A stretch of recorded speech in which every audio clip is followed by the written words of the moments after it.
Hello, good morning. Welcome to my Good Life meditation for February 23rd, 2025.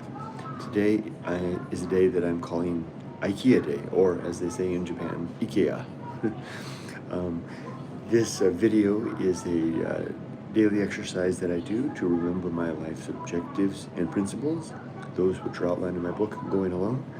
I also use the time to think about the last 24 hours and how I did with the challenges and the opportunities that I met. I go over the 8 objectives of my creed, a plan for the coming day, and I ready myself for death. All right, but first, before that, I want to welcome new YouTube subscribers, and I want to thank my Patreon supporters, my YouTube members, and those who watch my videos for buying me this cup of black coffee this morning. Got the M size here at the mini stop supermarket near my home here in Yadaji, Shizuoka City, Japan. Also, a disclaimer, this video may not be for everybody. Even though I'm in Japan and I make videos about Japan, this particular video is about my own life and reflections. It's my daily journal entry, a forum where I go over the last 24 hours and think about how I did living my life so that I can tune and improve and move forward. To that end, I do talk about topics that can be unsettling to people, like death. So this video may not be for you if you're here for the Japan content. That content will come with the other videos. This video is a Kurt content video. Thank you for dropping by if you so desire. I typically respond to comments at the end of the video. All right, let's get started. I do keep a list every day of my notes throughout the day, planning things out. Helps me out to do things like yesterday I was talking to my wife. We were at breakfast together, and we were going over the garden plans, so I was able to draw up the garden and compare notes with her. It's very helpful to keep a little notebook with me. All right, let's go over the last 24 hours. Yesterday was a pretty straightforward and easy day. My wife Yumiko and I are recently retired here in Japan. We bought a house, and we're working on making the transition to that house. The house that we bought, we haven't fully moved into yet because it doesn't have a bath. Well, it does have a bath, but it's old and dated, and it works, but we don't want to use it. So we're getting a new bath installed. We have hired a contractor, and we're engaging in all of that. Hopefully the new bath will be in place in March. Buying a home and doing remodeling and contractors is all new stuff for Yumiko and I. So we're a little bit overwhelmed by the whole thing in a good way. It's kind of fun to take on a big life challenge in that capacity.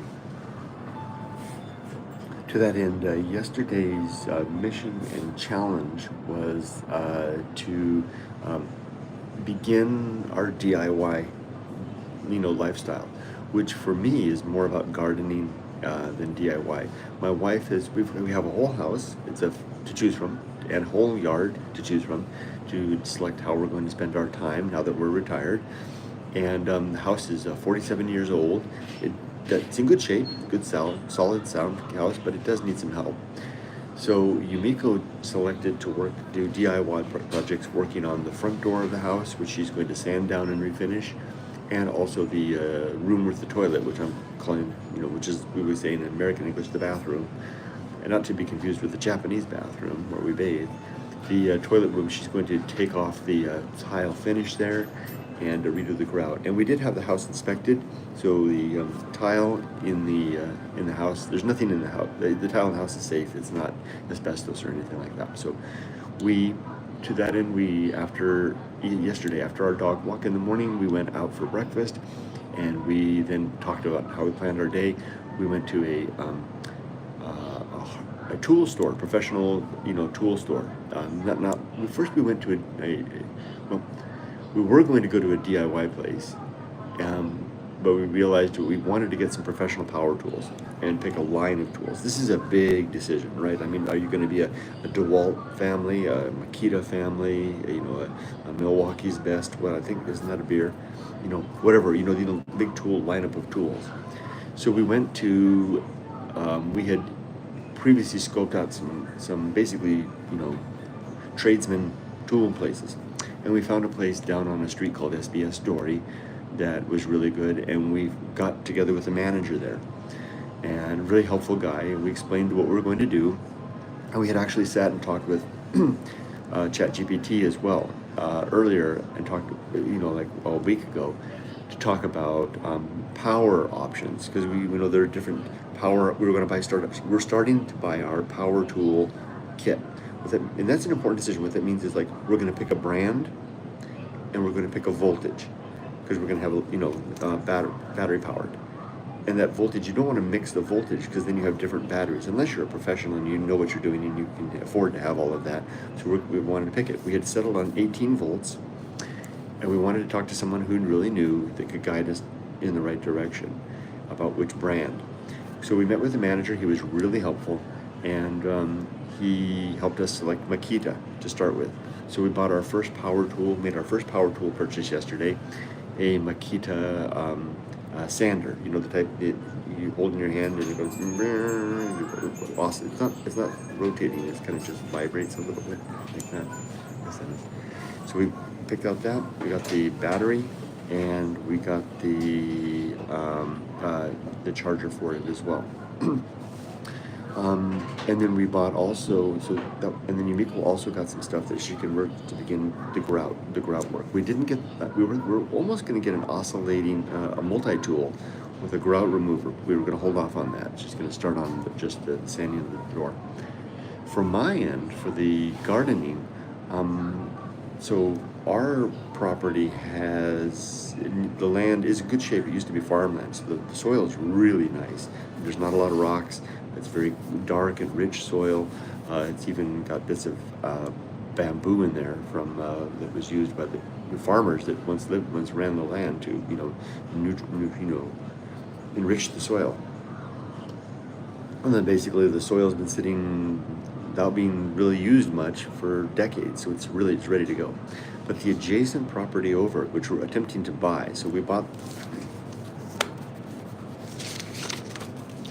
Our land looks like this. This is our house, and our property kind of follows a perimeter like this. As is the case often in Japan, we don't have a lot of land, but there's enough for a nice flower garden and a vegetable patch over here, and enough room for the dogs to roam around. But there's this giant lot. Actually, it's over here. It goes. If this lot would extend, like, it goes off the map. It goes like that. It's this giant lot that we're trying to buy, that would extend our property quite significantly between our land and the river.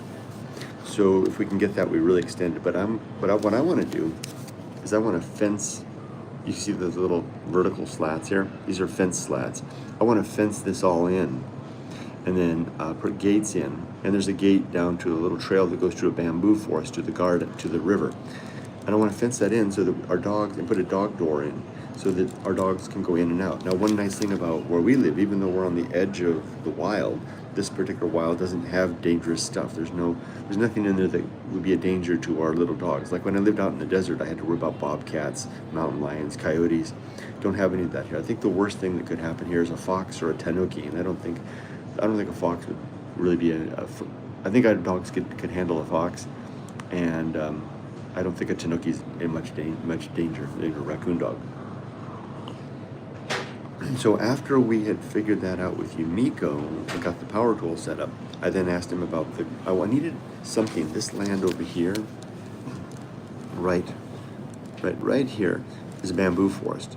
And whoever had been managing the land previously had cut down the bamboo and left these bamboo spikes that are really dangerous. So I'm getting those down to the root level, and I'm struggling with that. So I wanted some help with that, and he didn't really have any good ideas about how to do that other than to dig them out. But I noticed they had this giant iron or stainless steel bar, and it was a little expensive. It was 5,000 yen, which is like $35. And it had one end it has a point, and on the other hand it kind of has like a it's like a giant crowbar. I mean, giant, like as tall as me. And I thought, I bet I could take that thing and use its inertia and jab it into the ground after I free up the soil around the roots of a bamboo clump. Jab that underneath, just like this, and then use the leverage to lift the bamboo roots out. Because it's big, it has a big lever.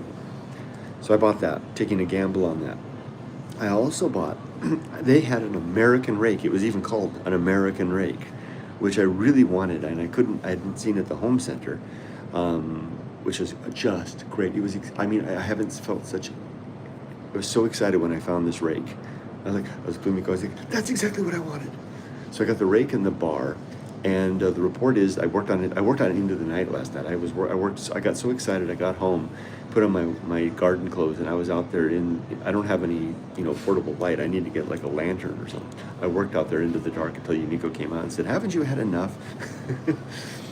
Anyway, the lever thing worked like a charm. You get that into there, and if you can just get the right point, and it's got enough leverage, those roots can't hold a chance. You squeeze, and you can hear the roots just pop, pop, pop, pop, pop, pop, bam, just lifts right out. So got a good way to get those roots out, which I plan to do because, like I said, if we can buy that property, I'm going to take control of the bamboo forest. I'm not going to remove the bamboo forest, heaven forbid. It's a beautiful forest, but I'm going to take control of it and manage the land.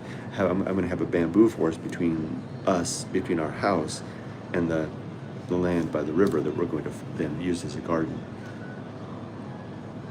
So that's a summary of yesterday. So Kurt, where is the challenge? Where is the opportunity in all of this?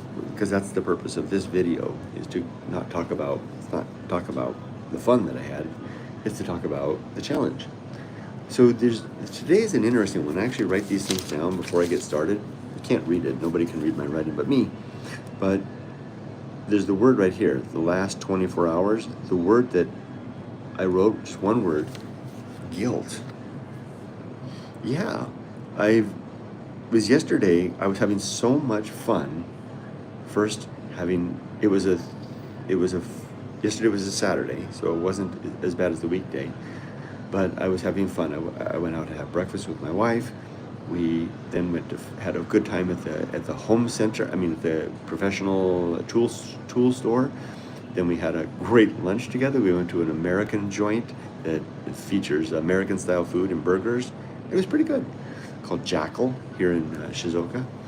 And then we went home and we split up work. Yumiko was working on her project at the front of the house, and I started working on the back of the house. And like I said, I had so much fun. I worked into the night. And while I was doing all of that in the afternoon, I was becoming cognizant of a feeling that has been rising time to time, more and more, and that is guilt. Guilt over the fact that I'm retired.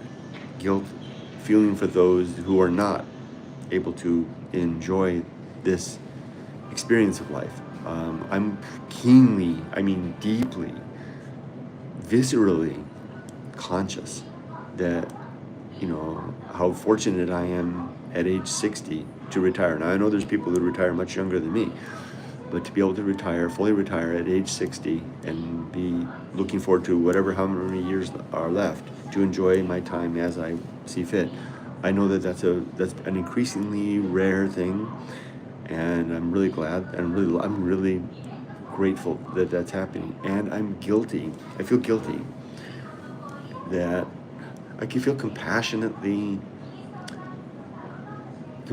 for those, especially those who are my peers in terms of age, that are still at the grind. Now, granted, I know a lot of people who could retire at this age, but who choose not to. And I'm understanding better now why that is the case, because it's a little bit like venturing off into the woods where you don't know what's out in those woods. Sometimes it's easier just to stay behind, even in the cabin that you got, even if you don't like the cabin very much, the cabin being your paradigm of work and home and whatever. So, I knew a lot of people in my last job who were fully capable of retiring, but don't retire, just because it's a scary, daunting thing. And it really is. This retirement thing is not for the lighthearted. It's hard. I'm going to update my book, Retiring in Japan, with information relative to that. But that said,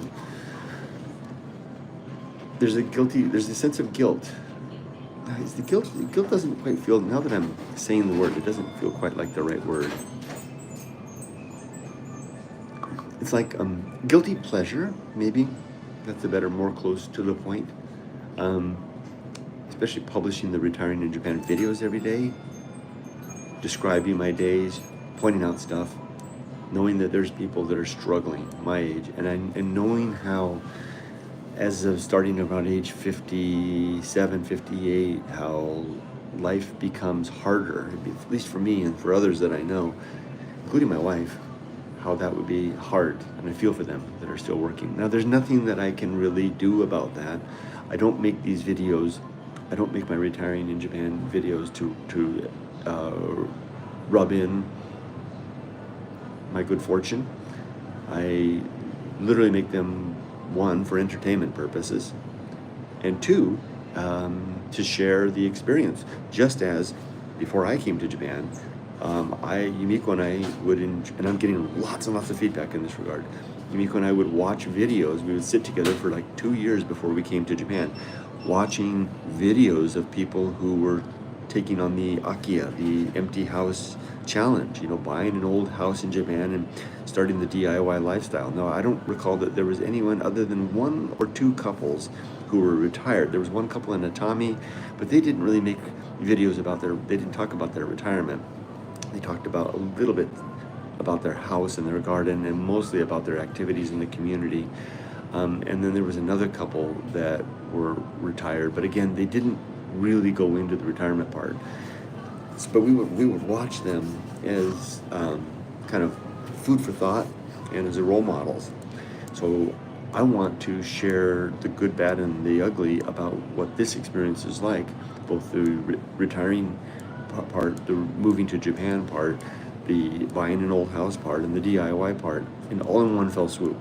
So, and entertain people, hopefully, that are interested in any of this, or just, want somebody to help them to go to sleep. I do get feedback from people who tell me they watch my videos to help them sleep. Nevertheless, there's that growing sense of guilt, and I think this is the first time I've mentioned it. And so what do I do with that? So, because this video is about the challenges that I face and what I do about it. Well, there's not much I can do to alleviate the fact that there's people out there who might want to retire, who are of retirement age, but who can't or choose not to. That's, each of us has to tend our own soil of our own field, right? Our own land, our own life. But I can use reason, again, the tool that I often fall back on, the primary tool in my epistemology, to recognize that each man and woman of adult age is responsible for finding their way through life, that there are extenuating circumstances that happen, that even though we may plan and measure our lives and attempt to work our way towards goals, things happen that impede on that, and that is beyond the scope. Here's another one of my objectives, not a principle, but to recognize what is within my reach of my control. I can't control those things. I can only control the sphere of my own life. What I can do is make videos that are honest and open, empathetic, to the best of my ability, and hopefully will be of assistance to those who still have time to make decisions. I rarely talk about this, but I do hope that my videos are a cautionary tale to the younger among us who are not preparing to get old. Let me take a sip of coffee as I digest that. There's a lot of young people who may see age 60. Maybe you're in your 20s or 30s. May see age 60 is a forever time away, and are not getting ready, are not reporting their taxes, who are not in full, who are not contributing. What I mean by reporting the taxes is that you're contributing to your country's pension scheme, whatever that is, who are not availing themselves of opportunities of their employer's 401k, IRA, or whatever the equivalent is in your country, assuming your country has that, and making every effort to prepare. I'm hoping that the experience of watching me retire at 60, in spite of the fact that I failed so much in life financially, but was able to at least always set aside throughout life, for retirement, had that eye on the prize, that at age 60 I want to stop working. That one goal helped me to do that, and it's not something that is light. I'm not a proselytizing, preachy kind of guy. I don't want to stand here and say, save, plan. I want to hope that just the example of my life might be helpful and inspiring to younger people to be prepared to make this venture, this step when the time and opportunity arrives. That's how I will assuage the guilt that I feel for being retired, being fortunate to be in this situation, realizing there's others who I can't really do anything other for. I mean, we each own our own lives, but I can be hopefully an example to younger people to make the steps and do what they need to do. But what I can do also, and one more thing, is maybe by being open and honest about the hard parts, because I am very open about this in this video. I share about the good, bad, and everything to those who are my age, who can retire, who may want, or maybe a little older, or maybe older, but are afraid to do it, by seeing the experience that I'm having in the positives and the negatives, including the guilt, because I'm sure I'm not the only retired person that feels this guilt as well. Okay, I think I've discussed that in enough detail. I'm going to go over now the 3 things I do that I talked about yesterday. I go over the 8 objectives of the creed, and then I prepare for the coming day. The 8 objectives of my creed are as follows. Number 1, to be always ready to die, to have my affairs in order, my relationship sound, and my life's work complete. Number 2, to make good and effective use of my time, to not waste this day, but to leverage the day in such a way that not only is the day worth taking note of, it's worth giving a name to, and it's worth planning out the day hour by hour. 3, to develop and maintain good and sound life principles. That's exactly these 8 objectives and 35 principles that I call the Good Life Creed, which is available. You can review it on my book, Going Alone, which is available free to read at goingalone.org. And you can find the creed in the chapter titled The Good Life. 4, to cultivate good emotional reactions, to become a man who reacts well, in control, to the best of my ability, to life's tricky bits. 6, to recognize my true limits and true opportunities, to know what is within my reach and what is not. 7, to do just one thing at a time, and do that thing slowly, deliberately, and carefully. I know I'm going a little fast right now, and I'm not being slow, deliberate, and careful, because I'm cognizant of the time. We're going to drive a long road trip today to Ikea in another part of Japan, so I need to get home in just a bit. And number 8, the last objective, is to keep my balance, which is a really interesting and comprehensive cumulative objective, to have good emotional reactions, recognize the scope of my capability, and keep on my feet, both in mind and body. Okay, for today, like I said, the 3rd thing I'm going to talk about for today, we're going to drive to Ikea. We'll get home. I need to be back at the apartment within 25 minutes. Apartment? Yeah, we're still sleeping at the old apartment until the end of the month, because like I said, we don't have a bath facility at the new house, the new old house. So I need to be back there in time to take the dogs for a walk back to the house, and then Yumiko and I are going to head out with Yoko, her sister, to Ikea in another part of Japan, where we're going to, it's another prefecture. It's not Yokohama, it's the other one, down past Hamamatsu.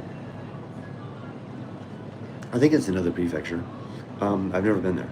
And then we'll go there, and we're not planning to buy it. We're going to buy stuff today, a lot, but we're not going to necessarily bring it home. I'll have most of it just shipped home. I'm going to get a sofa for my room, and maybe a table, and various and sundries. So it's a big day. We're going to do a lot today. All right, that's it. Let's go through comments. IETH, hello, you're a new name I haven't seen before. Hello, hope you're enjoying some IKEA meatballs and Swedish treats. Yes, we plan to do that. We're going to have lunch at a roadside stop on the highway, but maybe we'll have meatballs as well at IKEA. Michael Littlejohn says hi. Hi, Michael.